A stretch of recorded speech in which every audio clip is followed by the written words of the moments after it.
Welcome back to the Good Success Podcast. I am your host, Tom Olson, and I have a person of mine that I've met several times at different events. I've heard him speak a couple times, and he's in the note business. Dave, it's Franecki, right?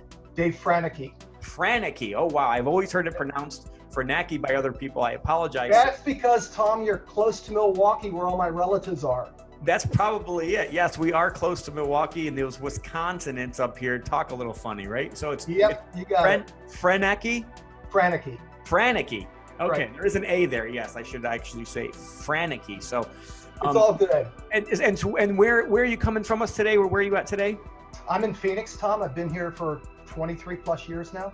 Phoenix is a great place to live. I think I'll be there at some point in my life because there's a lot of sun and not a lot of rain. And one thing I really like and one thing I don't really like. So with sun being what I like and rain being what I don't like so much. Yeah, Tom, there's no seasonal depression here. I know, exactly. It's not like Seattle at all. So here in the Midwest, we get a lot of rain. It seems like, and lately it seems like we've been getting more than normal. But you just got to love whatever God's given you. So appreciate you for being on today, Dave, and for spending some time with our guests. We're going to get to Dave in a little bit. But before we do, I just want to remind everybody, if you like the podcast, if you like the guests that we've had on, give us some feedback. Let us know what we can do to invest into you and encourage you and to challenge you to do the right thing, to be the right person and do the right thing and have the right motives. So many times in life, people act with no thought about what the repercussions are going to be of their actions. And we see this in our world today. We see this in the investment world, unfortunately, at times. We see this in political races and political and policies. And at the end of the day, we're here at Good Success to still stand up and say, you know what, right is always right and wrong is always wrong. And at the end of the day, it doesn't matter what business you're in, whether you're in real estate or whether you're a widget maker, there's always a right way to do things, and we should always be focused on those things. I do want to remind everybody of the Good Success Mastermind. If you are a Christian entrepreneur and you're looking for a group of people that will hold you accountable, and not only hold you accountable, but be willing to listen to you and listen to your struggles, check out the Good Success Mastermind, www.goodsuccess.com. We hope to see you there. If you are enjoying our podcast here, we're on episode 202, I believe, right now.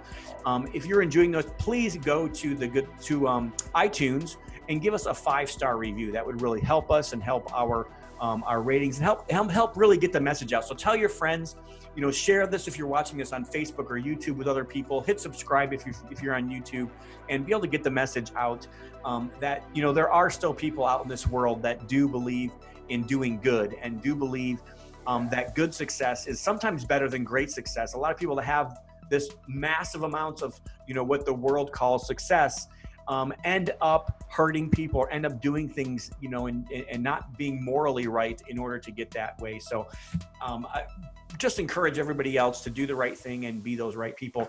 One more time on the 30 Days to Good Success. This is a book that I've written, and it's really the main reason why I wrote this is to help you find your purpose. And right now, if people are lost to try to find what that is right now, which I think a lot of us are kind of rethinking why we do what we do, I would recommend picking up this book and just spending a lot. It's gonna be take you some time. I'm promising you. It's not gonna be an easy book. This is not one of those 30-minute reads and you're done. This is gonna take some work, and there's actual pages in here for you to actually fill out and really create a plan for your life and not just a plan for your business. So without further ado, let's get into it, Dave. So Dave, tell our audience a little bit about who you are, where you're from, what you do, and just maybe give us your story a little bit. Sure, Tom. I've been in real estate since the late 70s, starting in Cincinnati, fixing, flipping, landlording, then moved to Portland, Maine in the mid 80s. Did a fair amount of developing there, brokerage, crash, got out of real estate. Came here to Phoenix in the early 90s. So I had that background of developing, building, brokering, and all that. So here in Phoenix, since 2001, I was building and brokering and developing. I'd buy 5-acre parcels, split them up, put up 5 houses, and that went really well. Did 50 or 60 homes until the crash in 2007. Jumped into REO, was really a great run. It brought me back from the bottom, sold well over 900 houses. And then in 13, I found the note business. And I thought, Jiminy Christmas, I can take all my other knowledge, put it in one box, use that and apply it to notes and stay away from the sticks and the bricks and everything else. And what I'm finding is it's a lot more rewarding. It's a lot simpler in its own way. And it's just fun. So, and then I also have a Note Investor Forum meetup, which we're now doing virtually. And with that, I'm in the education business. I'm helping people. And that's really what it's all getting down to right now is I'm more concerned with helping others with their education and getting them successful. And then it all comes back to me when it's time to really do business. Isn't that always the truth, Dave? It seems like, you know, like whenever you can get into something where you can make money, that's good. It's fine. It's like, it's okay. It works, but it's really rewarding when you can get into something where you can work to have to give. For instance, you can work, you can have the knowledge, you can make money. There's enough for you, but then there's also plenty enough for other people to be able to help as well. So I love that. This is why I pick people like this to be on the mastermind, because I know that they have a heart to help other people. And Tom, one other thing, I can tell you how not to stay married a couple of ways, but I have a daughter and my grandson here, and frankly, that's my life. That and hitting the mountain. I just like the freedom and to be with them, and that's my call right now, and helping people in that way also. Absolutely. So you kind of gave us your story a little bit. So it sounds like you've been a part of not just the note business, but also real estate. And, I like lending. So I know when you loan money, you are creating paper. You are in a way in the note business, right? And I've told people forever, like if you're in real estate, eventually you're going to end up lending, or you're going to end up being in that position at some point, because it's a multiplication of your time. Yep. So why don't you just give us a little bit more about the note business itself? What do you actually do in the note business? I know a lot of people do like firsts, they do seconds, they do performing, non-performing, they do workouts. Some people I know only want the paper so they can actually get the assets and foreclose. What is your strategy, and kind of like, just give us a little bit about your world there? Tom, it's been evolving. I started out buying NPNs, non-performing notes, back in 13 and 14. And frankly, I couldn't get a quantifiable return, and the cost to acquire was going up. And again, just in the first position, not in the second position. So from that, I moved into performing, and that's really been my niche. So I was buying existing land contracts from the hedge funds, working them through. And the way I would look at it is I look at the analytics. I thought, okay, this is a 5-star note, but it's got some rough edges on it. So my goal was to clean off those edges, clean up the payer, clean up the documentation, get it all ready to go. And then I do one of two things. Either I would flip the note, or three things: flip the note, keep the note, or sell a partial. So I recoup my capital and keep the back end tail or the back stream of payments for down the road. And that's been my model. I'm doing a lot of it in my IRA. I partner with people, they put up the capital, we split the back end, whatever it might be. And those are people, frankly, that I was getting from my Note Investors Forum meetup. They saw they could get my brain, put their money in, not pay a huge mentoring fee. It was a total win-win. I've developed a lot of friendships and a lot of trust with people. Have a lot of trust in me. They respect for my knowledge base and just the way I approach business. So that's been my model. And now with the economy changing, of course, it's going to revert back to the non-performing space, which I'll get into, I guess. But I really do love the performing space because it's quantifiable. If it's bought, and also the returns, as long as they're bought at a good, respectable discount. Yeah, and it's really interesting because a lot of different people find themselves in, like, even in real estate. Like, some people really find themselves in the construction side of this or the property management side of it, and and that's because they're good at that. Some people find themselves in the non-performing space and notes, and you've said, no, you know what? I really like the performing. I like to work with people that actually pay their bills, right. Not working with people that don't. And so again, I think some of my audience is going to know the difference, but me and you are kind of talking on a level because we understand it. But if somebody had never bought a note and doesn't even know what a note is, let's just give a little bit of a basic knowledge for those people. Look at a note as a promise to pay. A note is a dollar bill. A note is a check, whatever it might be. In this case, a note is the same as buying a mortgage. So if you have a mortgage on your home, You're buying the promise behind that paper that's recorded. Or it could be a deed of trust with a note behind it, or a land contract or contract for deed with the promise to pay behind it. So I'm buying that income stream. I'm buying that annuity, that promise to pay. And as they pay as they should, you're getting your yield spread or your return on investment. It's a great play for IRAs. Is that what you're looking for, Tom? Does that help you? Well, yeah, no, I mean, I think, again, I think for some people, they just need to know a note is literally like a mortgage, and you're basically buying real estate notes, which is probably mostly single family. Right. And so a note would just be like my mortgage on my own personal house. The bank owns that note. At some point, that bank may sell that note to another bank. But there's this whole private world as well that can buy up this same paper or these same notes, or they can be notes that were created by maybe a real estate investor, or maybe they were created by somebody else, and they're not necessarily bank notes. Are you more focused on the bank notes or more on the other side? I'm more focused on the bank or the private lending notes in terms of buying those, looking at the collateral, looking at the house that protects your investment. That's my box versus going to buying a lottery winnings or something like that. I like something that's quantifiable in my real estate realm that I've been in for a long time. And then so let's just explain how you buy at a discount and how you create like the yield that you want to be able to get and what that yield is. So discount means everything that you buy as a note, even as a house, there's always a risk associated with that. So I'm looking at what is my risk factor, and then tie that into what I want for a return on my investment. So if, let's say, a note has an interest rate of 9%, and I'm using investor money, well, they want to get their 9 or 10%. So I've got to buy it at a discount. So if the note is priced, if the unpaid balance, the amount owed is say 100,000 at 10%, I'm going to try that. I'm going to buy that paper. I'm going to buy that note at a 14 or 15% return, so I can pay my investor and keep the differential or the yield spread, if you will. That's the best way to explain it. But it's the relationship. And if you look back to 2008, a lot of folks were buying property or paper with an 80% loan to value, meaning that the loan might be 80 and the house is 100. So there's a $20,000 cushion. I love that equity spread, that cushion. Mm-hmm. And then from the newbie investor, they might say, well, I might want to try this, but I want somebody behind me to protect me. I say, great. Why don't you just buy the front of the note and I'll keep the back? Buy the front payments, I'll keep the back. I'm your insurance policy to guarantee that cash flow, that annuity.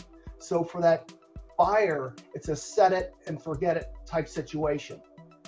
They know they got Dave Franecki protecting their interests. If for no other reason, Dave Franecki wants to protect his interests. So by protecting me, I'm protecting them.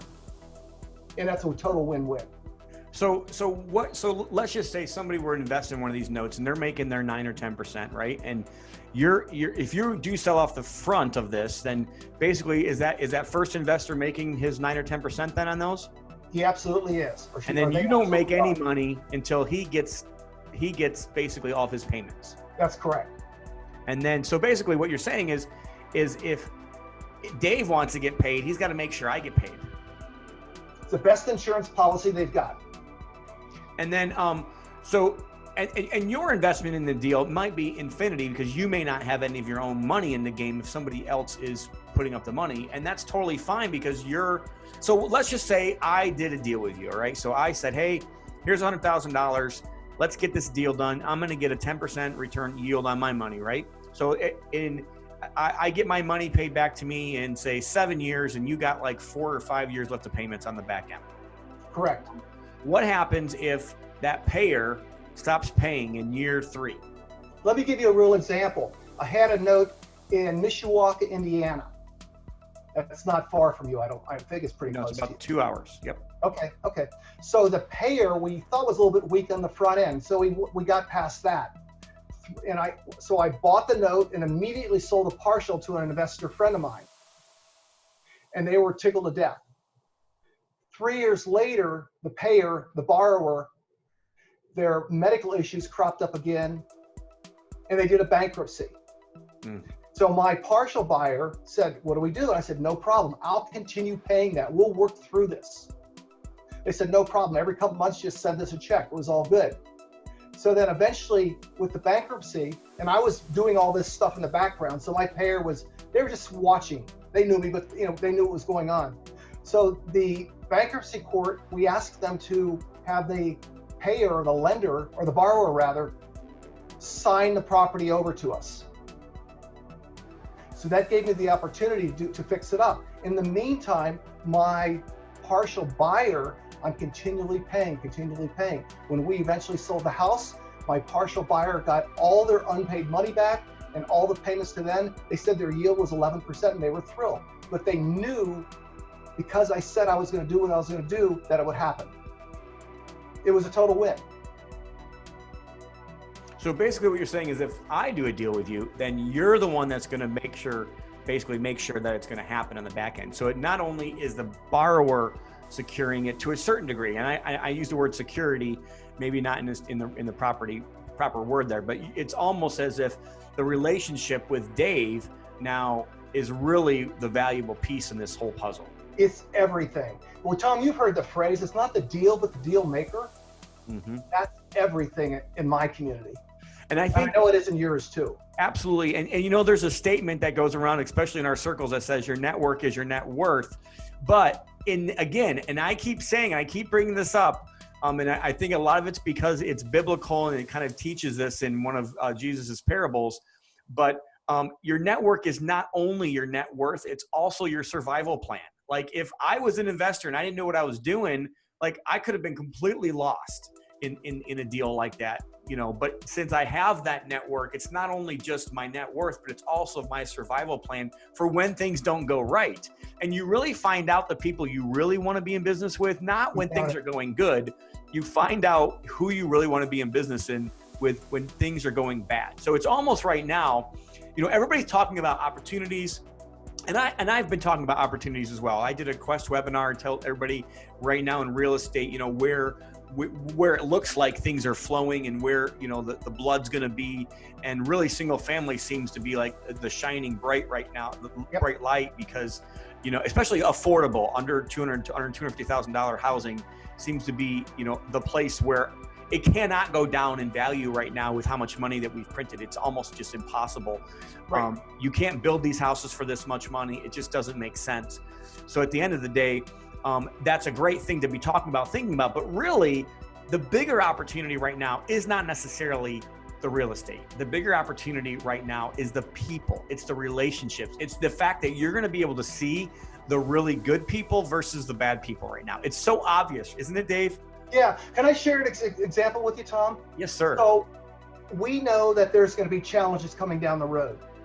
We also know there's going to be some properties coming up that present really great opportunities. So the idea is to get liquid. So about 6 weeks ago, I put a letter out to 10 of my payers, my borrowers. And I said, okay, I'll give you an example. There was a lady in South Carolina and she had a mobile home on land. And she was behind initially. She brought it up with her pension fund. So I sent them all a letter. I said, okay, I'm just going to give an example. Your outstanding balance is $10,000. It would have taken them 4 or 5 years to pay it off. The letter said, if you pay off $8,500, I will give you $1,500 free money. 3 of the 10 raised their hand and said, we're in. So the net is, how many lenders do you know would ever go to the borrower and say, we're going to discount your loan if you pay it off early? And that means that house is going to be owned free and clear by you. For me, I felt good. They did well, and my return on investment was way up here. The lady in South Carolina says, I just never thought this could happen. I'm just so happy. Yeah. So another example, go ahead. No, I was gonna say there's just great opportunities right now. We got to find them. Yes, but the point is, and there was another gentleman in Pontiac, Michigan, Hispanic. He bought a land contract. It was assigned to him in 2013. He didn't even know if he was on it, with the language difficulty. So I bought the note in September. I said, no problem, you're good to go. And we changed it over to a mortgage from a land contract. He said, oh my gosh, my name's really on title now, I own it. And then in that same group, I sent him a letter. I said, okay, so now if you want to actually own your home, we're even going to discount it. So from last September, when he didn't even know if he was really in the house, till April, he owns it free and clear. He's a landscaper. He's a hardworking guy, a good-hearted soul. He was tickled to death. Again, doing good, doing better, helping them, helping you. That's awesome. So I think you've already kind of maybe alluded to this a little bit, Dave, but why do you do what you do? I mean, you're semi-retired, maybe I'll never retire, Tom. Yeah, I love hearing that from people. I say that all the time, and I think people look at me cross-eyed like, I can't believe you're saying that. But I mean, if you like what you do, and I think if you believe that you've been placed on this earth for a purpose, why would you ever quit? But so why do you do what you do? It's an addiction, but I love it. It's a good addiction. I love being busy. I like helping people. I love the thrill of the deal. I'm not going for the home runs anymore. I'm going for bunts and singles and doubles, kind of like Pete Rose. And I know the bigger stuff's going to come by. So it's not like I'm out just to try to kill the world and make $100,000 a deal at any cost to anybody else. I'm doing it because it's fun. It's creative. And along the way, I'm helping people. And of course, I'm going to help myself along the way also. And the interaction with the investment community. I mean, folks like yourself and others that we run with, it's a gratifying experience. And I'm a workaholic. I can do it 6-7 days a week or not. But it's just something that drives me. I love the thrill of the deal, the interaction. That's interesting. It's awesome. So let's kind of jump back a little bit. We've talked about notes a little bit, but right now is kind of a precarious situation. They're saying, the economists that I'm hearing are saying that we're probably going to see somewhere between 1 to 1.3. Some of you are even saying higher than that, million foreclosures, with all the people that are out of work right now, and all of the loans that are already in forbearance, which I don't think these people realize that, forbearance is not a good thing to be in. I'm even hearing this in the investment community. Well, take the forbearance so that way you can be more liquid. And I'm just like, you're going to have to pay it back. So, Chase is already lobbying right now to make sure everybody's paid back by August or they start foreclosing. So, what do you see in that world, and then what kind of opportunities do you think that's going to create for the note investing world?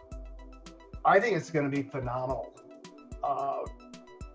When I got into the business, we were buying non-performing notes at 30 cents on the dollar. There's a fund out in, I think it's Washington State, Oak Tree. They're doing a $15 billion, that's with a B, $billion raise to buy this paper. Oh, my bad. Oh yeah, so that's a huge opportunity. Now in that, you're gonna find people that they can't make it happen. Okay, so they'll go away. You're gonna find other people that, well, I can make it happen. I had a business and I was cut off at my knees. But they have the wherewithal to start up and make it happen again. You can work those out with them. So in that case, you're gonna help them, but because you bought the note at such a low value discount, then you'll do well too. So I just see a phenomenal opportunity, but that's not going to really come until Q1, Q2 of next year. Right. January, February, March of next year, but it's coming. Yeah, definitely is coming. And who knows what the civil unrest is going to create from now. Hopefully people smarten up a little bit and understand that there is repercussions for their actions. But we did see this in 91, I think it was, with Rodney King. We kind of saw the same type of things, and it did last for about a week. And I think there was some steps taken there, but hopefully people start to really kind of we get over this coronavirus pandemic or whatever we want to call it, and then kind of figure out how the new normal is going to really be here. So I'm trying to navigate this myself with all the things that we have going on here. But also try to figure out what other people's views are on this whole thing. So question. So everybody has struggles, and you've kind of mentioned a couple of them in your life, and you probably have way too much way more than enough to give our audience. But what was maybe one of the biggest challenges you've had, and how did you overcome it? The biggest challenge every day is looking at you in the mirror. So it's like, oh my gosh, what's happening? The world's going to end, or whatever it might be. Okay, so you got to refocus, get your head clear, and move forward. In 2007, I was crushed. I mean, down to zero. And it was my network, my friendships that brought me back. And then my work ethic took it beyond that. And then working with my staff and telling them what we had to do, working back. Working with the asset managers at Fannie Mae, knowing that I was covering their backside and treating people fairly that deserved it, that worked it back. But it was all about getting out of my own way to move forward. And I think most of us are our worst enemies. And I think it's just a matter of recognizing that, recognizing your shortfalls and where you're strong, and go down the trail where you're strong. Stay in your lane. Don't follow the shiny object syndrome. And that's been my challenge, just staying in the lane. So with this COVID thing, I've been looking around, well, what do I want to do? I mean, all this opportunities out there in the fix and flips coming up or here or there. And I thought, no, wait a minute, Dave, you know your lane, you know where you are at this time in your life, just stay there, become a master at it, and go for it. And it'll be all good to go. Yeah, momentum is one of those things that most business owners don't focus on enough, but like the momentum is so important in business. And every time you switch lanes, like all you do is lose momentum. You got to start all over and something all over. And it just takes a lot of time to build something new, and to even stop what you have going on sometimes. So if you're listening out there and you're thinking, how do I get through this? Well, figure it out, but just keep going. And so maybe are you willing to share any of those details of kind of what you went through, in 2007, and maybe how you kind of turned your, did you just kind of move to a different? You said you got into notes at some point during that time. Were you in fix and flips at that time, or what were you actually doing during? In 2007, I was building and developing out in the western side of Phoenix, and everything just stopped. 11 months, there was no money. So I went out to my network. There was a friend of mine in Albuquerque. He's a great human being, Jesus Esparza. And he was an REO agent. He sold bank-owned property. So when I was building and developing, we did some fix and flips in Albuquerque and in the area there.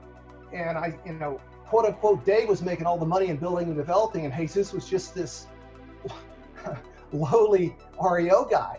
So then I got humble pie, and Jesus was really starting to go. I said, could you help me in the REO? Get me in as an agent. I was at a Jack Miller seminar. And he said, when the market goes down, get into government-owned properties management, and that's what REO was.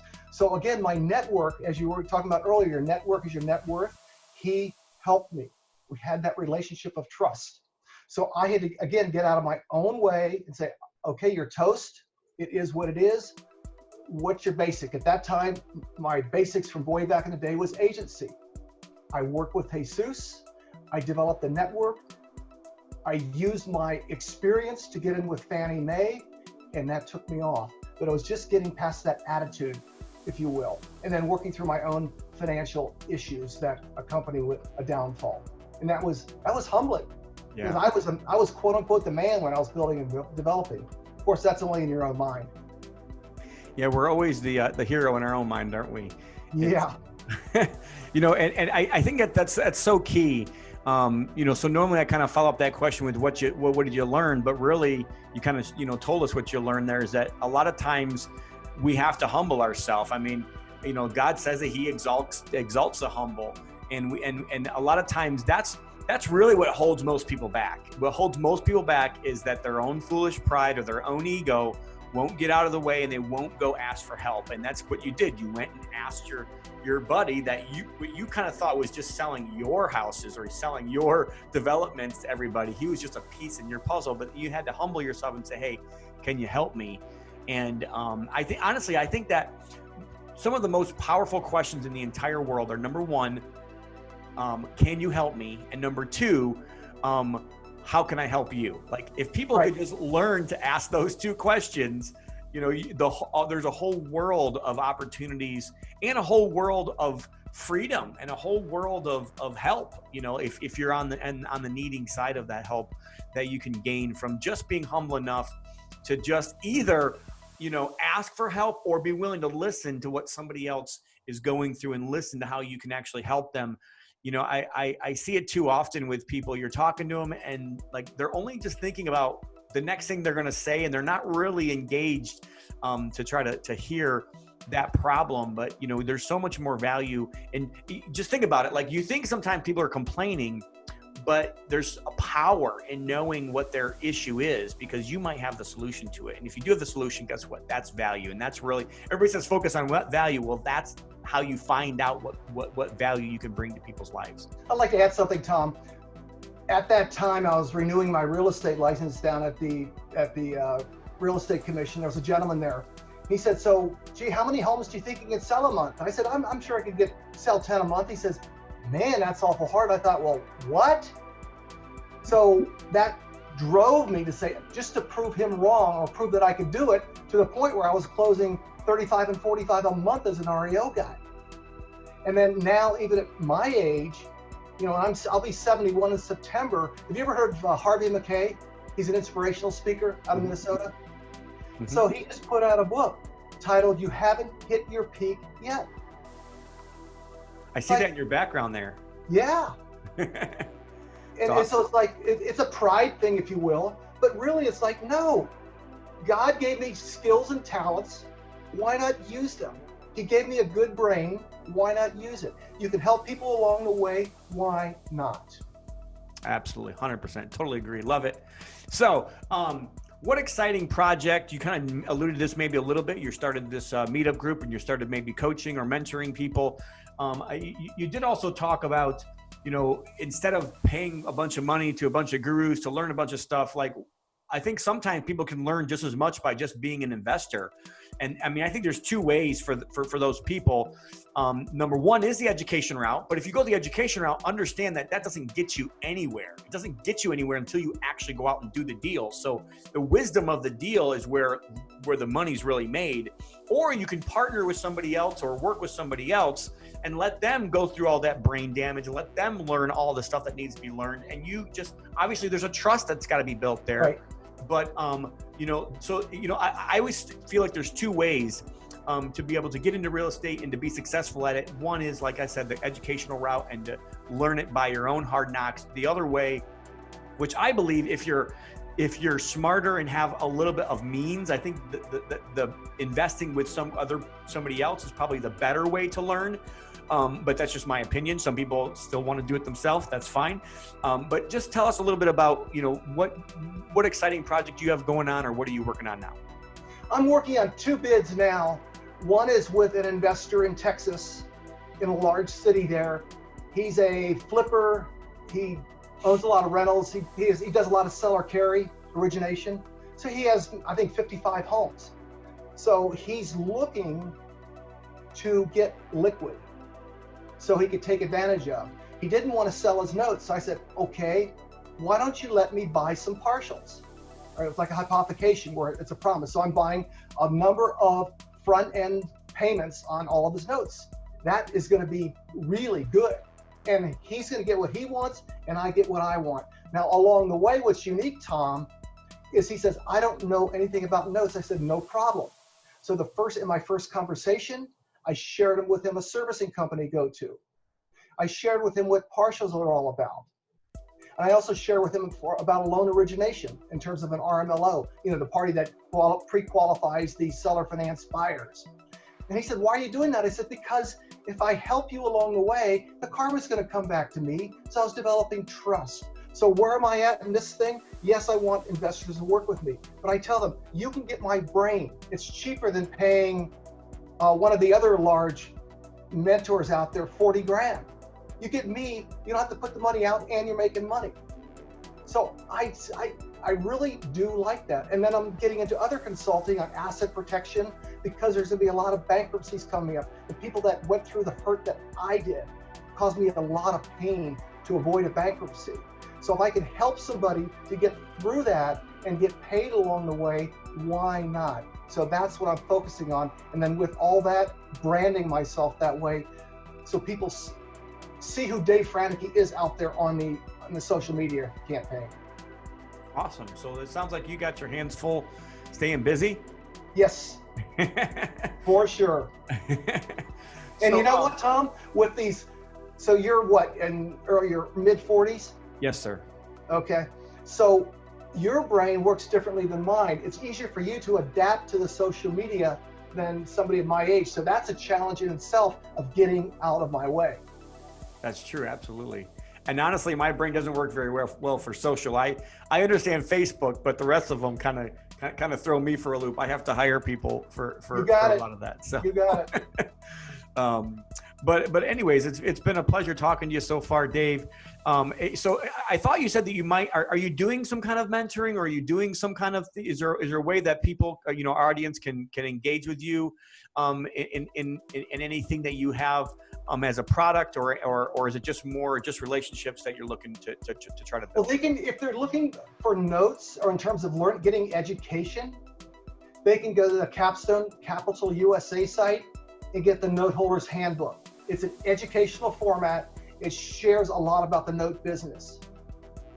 If they have a note and they want to sell it, they can go to buymyloantoday.com. It's a squeeze page, if you will, an informational page, and I'd love to engage with them about buying their note. And if they just want to... So are these your companies? Is this Capstone your company? It is my company, yes. Okay, Capstone Capital USA. So Capstone Capital USA.com. USA.com. All right, I'm going to have Amelia link that in the link below if you're looking for Facebook, and it'll be in the show notes for YouTube if you're watching us there. But Capstone Capital USA.com. Correct. And then you can get the free Note Holders Handbook, which will probably give some education about notes, and if you want to learn more about the business and what it really means. I'm assuming that's what that Note Holders Handbook is for. Yep, and then I have a lot of educational YouTubes on the Capstone YouTube channel. Awesome. I'm giving back, and it's very, very thorough, so that a potential note buyer or seller, they understand the game. You understand the game. If you have enough information, you can make an intelligent decision. Right. It mitigates the risk. Absolutely. So not only do you get to also go to, then if you are interested in selling, so let's just say you've created paper or you've already bought a note somewhere and you're interested in selling that note, you can go to buymyloantoday.com, correct? That's correct. Awesome. And if they're looking to just buy a piece of the payments, a starter note, I have those available too. And where would that be at? Would that be at the Capstone Capital, correct. Now I know we've kind of almost got to the end of this podcast here, but let's kind of go back just a little bit. Let's just say that because I like examples. Sometimes like getting examples kind of helps people understand, the business a little bit more. But let's just say I have a house that I sold on either a note mortgage in my state, or I did a land contract. And let's just say that the interest is 9.9% interest. And let's just say the original amount was, say, $50,000, and then the amount now they've been paying on time every month for like 3 years now, and I think it's a total of like an 11 or 12-year note. So right now, let's just say that they owe like $42,000 on the deal. Like, just walk me through that. Like, how do you figure out like what to pay? So obviously, you're not going to pay me par, which would be $42,000, the unpaid balance, right? So how do you figure out what you would pay me? My safe position, because we don't know about what's going on in the economy, is looking at, number one, loan to value. Okay, so let's say the property's worth $65,000. Okay, I am not going to go any further than 60 or 65% loan to value on my purchase, as far as, or investment to value. So in that particular position. So that would be $48,000. 65%. Right. No, I'm sorry. That's 75%.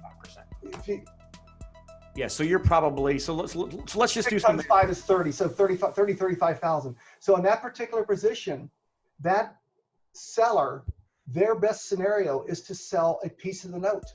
I would buy half of their payments for half of the note, which is fair. Okay, so in that instance, 65% of 65,000 is 42,000, Right. 42.25. All right, and that's about what's owed right now on the note. So if it's so I'm gonna want to get, that's on loan to value. Then investment to value is still going to be at 60% or less. So 60% of what, 30? No, 42 is the unpaid balance. Okay, so 60%. And 42 is also the 65% of the value.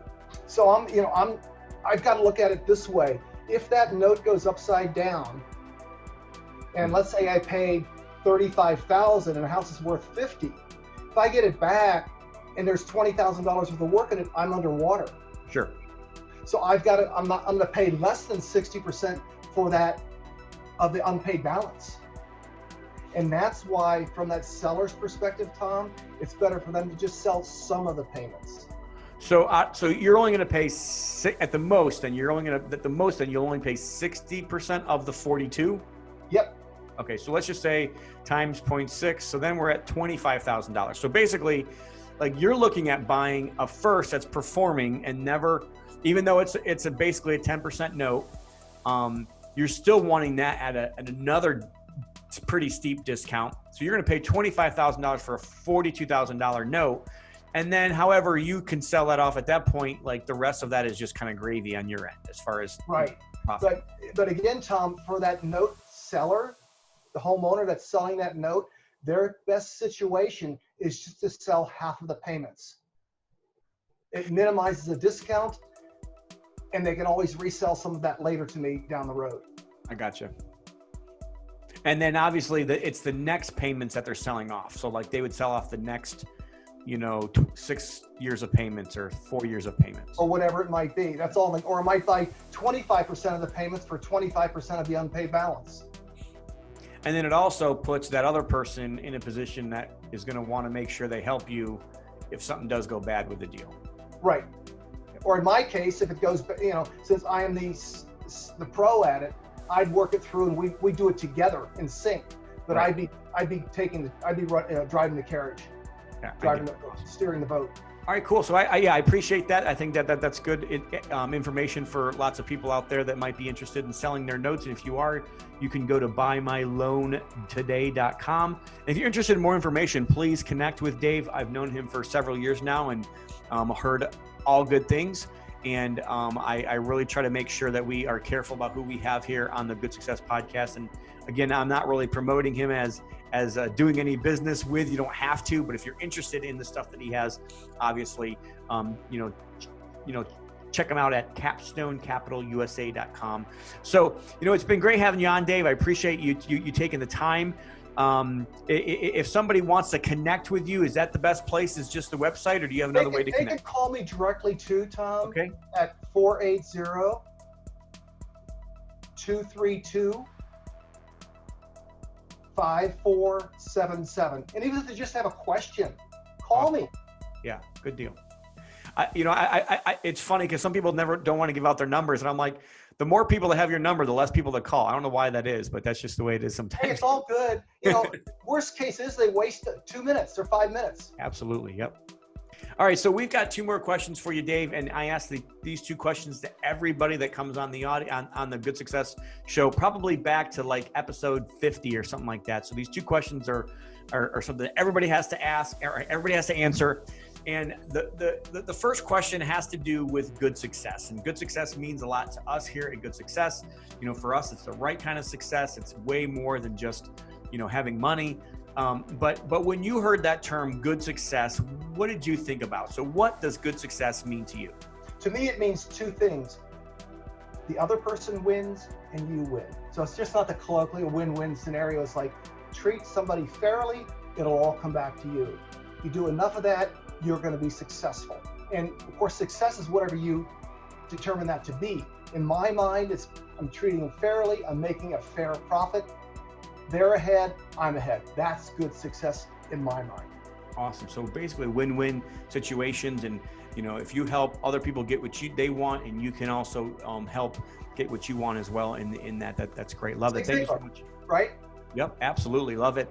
And then I've got one last question. Again, we ask everybody that comes on here, just because I want to pick your brains and try to figure out what I can learn, but also the audience loves these as well. So just leave the audience with one piece of advice. Maybe it's a tip, a resource, a book, a lesson in life, something that you've learned. But if you could leave the audience with one thing, what would that be? Dale Carnegie, How to Win Friends and Influence People. Good book. Yes, awesome. I'll write that down. That was foundational, Tom, back when I got started in real estate in 1983. That book set me off. Yes. When I say real estate, as far as brokerage. Awesome. Love it. Thank you so much, Dave, for being on. I appreciate your time and appreciate your wisdom, helping the audience. Again, if you guys want to get in touch with him, he's given us lots of different ways to get in touch with him. CapstoneCapitalUSA.com, buymyknowtoday.com. Thank you so much for being on. We really do appreciate it. So that's buymyloantoday.com. Oh, yes. I'm sorry. Did I say something wrong? Buymyloantoday.com. Absolutely. So that's going to do it for today's episode, guys. Thank you so much for joining on. Thank you, Dave, for joining us. We really appreciate your time. Don't forget, guys, to get on iTunes and give us a 5-star review at the Good Success Podcast. Share this with your friends, subscribe, whatever you need to do to the platform that you're watching this on. You guys know that I'm praying for America right now, and I would just encourage everybody to say an extra prayer right now, just for Americans and just for the world in general, and just for people. What people really need right now is a hug. People really need somebody else to care about them. And, I love talking to Dave today because part of what he was talking about is helping people, even with their notes, and helping them work out the people that, that he was offering discounts to. And at the end of the day, what does it really matter if we all retire with $1 billion? It doesn't really matter if we die with it. What really matters is how we left this world a better place, and how we helped the other people win, as Dave said, but how we helped other people, and how much we were had empathy towards other people, and how we loved other people. That's really what's going to last. And when you have your funeral and the things that people are going to say about you, I hope that they're going to say things about how this person was a kind person, and how he cared about other people, and how he really made an influence because he was willing to do the right thing. So I'm just going to leave you guys with those words today, and I hope that you guys will have a great day. Remember, everybody, here at Good Success, we always say this before we leave. Remember to be a conduit, not a bucket. Work to have to give. God bless. Thank you, Tom. Thank you.